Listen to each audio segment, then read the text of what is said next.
रहीम अल्लाहुम्मा सल्लि अला मोहम्मद व आले मोहम्मद। अस्सलाम वालेकुम। सबसे पहले आप सबको 12 रमज़ान की अफ्तारी बहुत बहुत मुबारक हो। शब जुमा है तो दुआओं में याद रखिएगा। अल्लाह पाक आप सबके ऊपर रमज़ान की रहमतें बरकतें नाज़िल फरमाए, आमीन। जनाब, आज की डेट है 14 अप्रैल, डे है Thursday. As per routine market का डेली व्यू अपना आपके साथ शेयर करने वाला हूँ, जो कि होगा 15 अप्रैल फ्राइडे के लिए। कल वीकली क्लोजिंग भी होनी है। तो शुरुआत करते हैं मार्केट की समरी से। इंडेक्स ने जो अपनी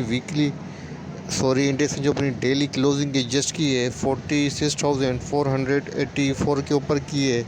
इंडेक्स ने जो पॉइंट्स गेन किए हैं 318 पॉइंट गेन किए हैं, जो कि बनता है 0.69%।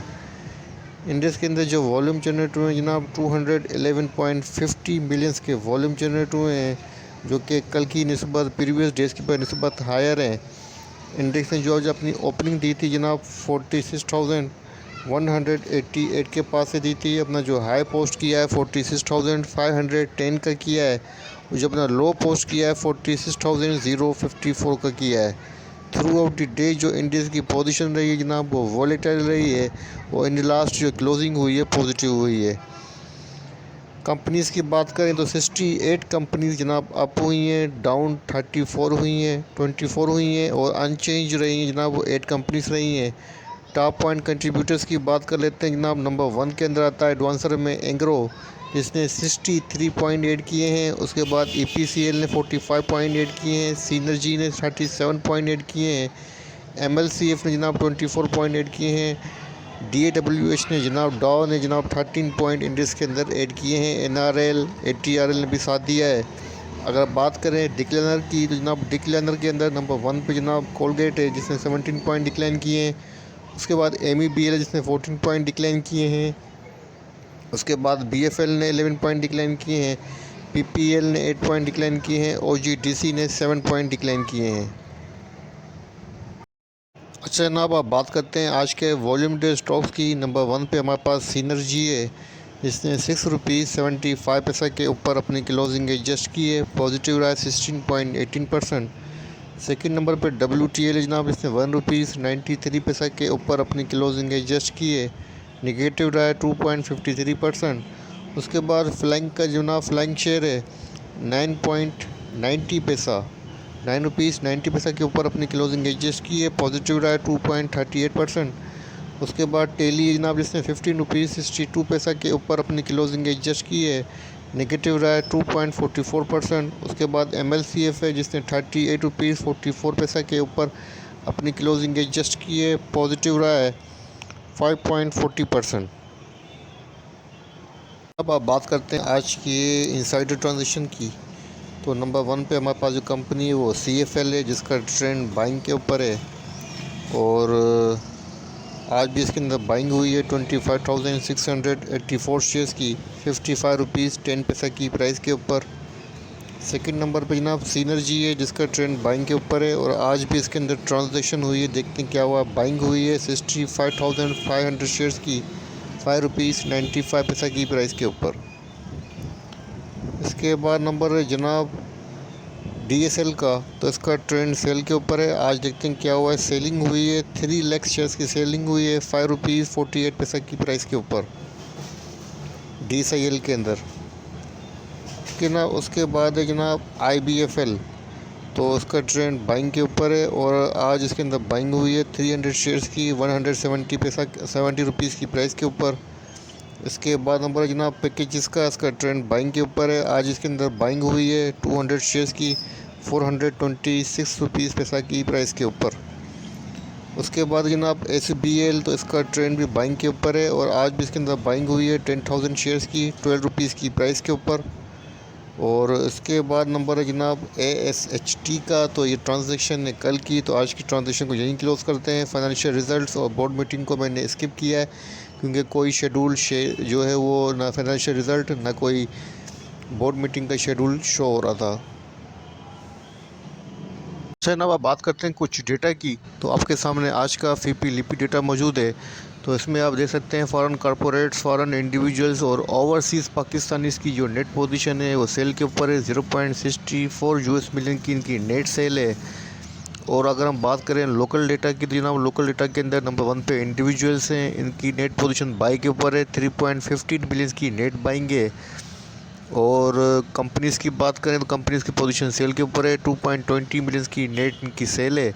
उसके बाद बैंक्स की पोजीशन भी सेल के ऊपर है। 0.08 मिलियन की नेट इनकी सेल है। उसके बाद म्यूचुअल फ़ंड की जनाब पोजीशन आज बाइंग के ऊपर है। 0.10 मिलियन की नेट बाइंग की है। उसके बाद अदर्स इंस्टीट्यूट ने भी बाइंग की है 0.11 मिलियन की। उसके बाद ब्रोकर्स की पोजीशन बाइंग के ऊपर है। 0.32 मिलियन की बाइंग की है। इंश्योरेंस कंपनीज ने आज बड़ी सेलिंग की है। 1.36 मिलियन की इन्होंने नेट सेल की है। अगर जनाब हम सेक्टर वाइज पोजीशन चेक करें तो आपके सामने जो सेक्टर मुझे बाइंग के ऊपर नज़र आ रहे हैं, पावर सेक्टर के अंदर बाइंग नज़र आ रही है, टेक्सटाइल के अंदर बाइंग नज़र आ रही है, और जनाब सीमेंट के अंदर बाइंग नज़र आ रही है। और अगर सेलिंग की बात करें तो जनाब फर्टिलाइज़र सेक्टर के अंदर सेलिंग नज़र आ रही है। और बैंक्स के अंदर भी नज़र आ रही है सेलिंग, और फॉरेन कॉरपोरेट्स और फॉरेन इंडिविजुअल्स और ओवरसीज़ पाकिस्तानीज़ की। और अगर लोकल डेटा की बात करें तो जनाब लोकल डेटा के अंदर जो पोजीशन में नज़र आ रही है बाइंग की, वो फर्टिलाइज़र के अंदर हमारा लोकल जो है वो प्लेयर्स बाइंग के ऊपर हैं फर्टिलाइज़र के अंदर। उसके बाद सीमेंट के अंदर सेलिंग के ऊपर नज़र आ रहे हैं। और इसके बाद जनाब बैंक के अंदर बाइंग के ऊपर हैं, और टेक्सटाइल सेक्टर के अंदर सेल के ऊपर हैं, और पावर सेक्टर के अंदर भी सेल के ऊपर हैं। ठीक है जनाब, तो कुछ मिला जुला रुझान है, आज कोई इतनी बड़ी बाइंग होती हुई नज़र नहीं आ रही है। और इंडिविजुअल ने भी जनाब आज थोड़ी बाइंग की है। बाकी इसके अलावा तकरीबन जो है हमारे जो इंस्टीट्यूट्स हैं उन्होंने बड़ी शॉर्ट क्वांटिटी बाइंग की है। ठीक है ना, तो ये था आज का फीपी लिपि डेटा 14 अप्रैल का। और अब देखते हैं कि ओपन इंटरेस्ट डेटा की क्या पोजीशन है। सामने आज का ओपन इंटरेस्ट डेटा मौजूद है 14 अप्रैल का। मार्केट का जो ओवरऑल डेटा है वो इंक्रीज़ हुआ है 6.4%, और प्राइस भी इंक्रीज़ हुई है। इसका मतलब है अच्छी खासी लॉन्ग पोजीशन को इंडिकेट कर रहा है। जिस कंपनी के अंदर मुझे सबसे ज़्यादा चेंज नज़र आ रहा है 51.8% इंक्रीज़ हुआ है। सीनर्जी का काफ़ी अच्छी क्वांटिटी इंक्रीज़ हुई है। उसके बाद जनाब 17.2% इंक्रीज़ हुआ है। ट्रीट का TPLP का 15.4% इंक्रीज़ हुआ है। और ओवरऑल डेटा 6.4% इंक्रीज़ हुआ है। इसका मतलब है काफ़ी लॉन्ग पोजीशन को इंडिकेट कर रहा है। अब चलते हैं जनाब डायरेक्ट चार्ट की तरफ, देखते हैं चार्ट के ऊपर क्या पोजीशन बन रही है।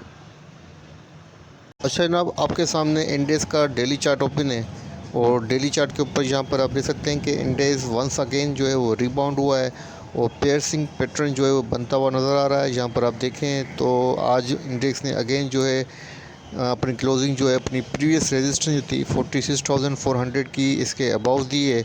इसको सस्टेन किया है अपने रेजिस्टेंस को, और क्लोजिंग इसके अबाव दी है। पॉजिटिव साइन है। कल वीकली क्लोजिंग भी होनी है। आज 4th डे था, कल लास्ट सेशन होगा वीक का, और अभी तक इंडेक्स जो है अपनी वीकली रेजिस्टेंस 3 से अबाउ ट्रेड करता हुआ नज़र आ रहा है। मतलब काफ़ी स्ट्रॉन्ग जो बुल है वो चार्ट के ऊपर में नज़र आ रहा है। और अगर हम नेक्स्ट रेजिस्टेंस की बात करें तो जनाब माइनर सी रेजिस्टेंस यहाँ बनती है 46,600 के अराउंड। 46,600 के अराउंड फर्स्ट रेजिस्टेंस बनती नज़र आ रही है, और जो सेकंड बनती है जनाब वो यहाँ बनती है 46,800 के अराउंड। 46,800 के अराउंड जो है हमें सेकंड रेजिस्टेंस बनती हुई नज़र आ रही है। और अगर हम सपोर्ट की बात करें तो जनाब इंडेक्स के पास जो सपोर्ट बनेगी 46,300 की बनेगी, और जो सेकंड सपोर्ट बनती हुई नज़र आ रही है जनाब वो यहाँ नज़र आ रही है 46,220 की। मतलब शॉर्ट टर्म के ऊपर जो सपोर्ट्स हैं वो आपके सामने हैं। फ़िलहाल इंडेक्स का जो पैटर्न है आज वो रिकवरी को फेवर कर रहा है। कल वीकली क्लोजिंग भी होनी है, देखते हैं कल वीकली क्लोजिंग कैसी होती है। वॉल्यूम के अंदर इंक्रीमेंट है, यहाँ पर आप देख सकते हैं 211.50 मिलियन का वॉल्यूम लगा है, और तकरीबन जो अपने 3 डेज़ का एवरेज वॉल्यूम होता है उसके अबाव रहा है। प्रीवियस 3 डेज़ का जो वॉल्यूम था उसके अबाव रहा है। तो मतलब अच्छी पोजीशन है। इंडेक्स ने वंस अगेन जो है वो कॉन्फिडेंट दिखाया है बायर्स ने, और इंडेक्स को जो है अगेन जो है ऊपर की साइड ले जाने की तरफ मूव करने की कोशिश की है। तो कल देखते हैं कल वीकली क्लोजिंग कैसी होती है। फ़िलहाल मेरे हिसाब से इंडेक्स की जो क्लोजिंग है 46,400 300 भी हुई अगर वीकली क्लोजिंग, तो काफ़ी पॉजिटिव साइन होगा और इंडेक्स भी नेक्स्ट वीक भी इंशाल्लाह ताला पॉजिटिव रहेगा। तो इस वीडियो को यहीं एंड करता हूँ। वीडियो बनाते हुए कोई गलती कोई कोताही हुई है तो माफ़ी का तलबगार हूँ। अपने प्यारों का बहुत ख्याल रखिएगा, मुझे अपनी दुआ में रखिएगा। अल्लाह हाफ़िज़।